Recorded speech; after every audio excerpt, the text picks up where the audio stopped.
Hello all, ఈ రోజు మన రెసిపీ వచ్చేసి సంవత్సరం పాటు నిల్వ ఉండే చల్లమిరపకాయలు. ఏంటి చల్లమిరపకాయలా? ఇదెవరు తింటారు అనుకుంటున్నారా? ఒకసారి ట్రై చేయండి, మళ్ళీ మళ్ళీ చేస్తారు, అంత బాగుంటాయి. పెరుగన్నం, పప్పుచారులోకి ది బెస్ట్ కాంబినేషన్ ఈ చల్లమిరపకాయలు. ముందుగా 1.5 kg పచ్చిమిర్చిని శుభ్రంగా కడిగి తడి లేకుండా తుడిచి నేను చూపించిన విధంగా ఘాట్లు పెట్టి తీసుకోండి.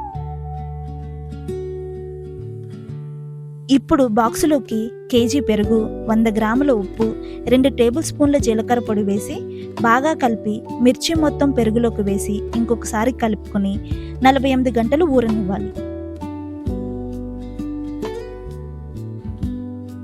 24 గంటల తర్వాత ఒకసారి మూత తీసి బాగా కలుపుకోవాలి. 48 గంటలు పూర్తయిన తర్వాత ఎండలో 4-5 రోజులు మిర్చి మొత్తాన్ని ఆరబెట్టుకోవాలి.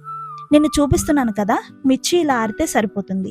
ఇప్పుడు ఒక కడాయి తీసుకొని 4-5 టేబుల్ స్పూన్ల ఆయిల్ వేసుకొని ఆయిల్ హీట్ అయ్యాక 5 మిర్చి వేసి లైట్ గోల్డెన్ కలర్ వచ్చేలాగా వేపి తీసుకొని పెరుగన్నంతో తింటే ఆ టేస్టే వేరు.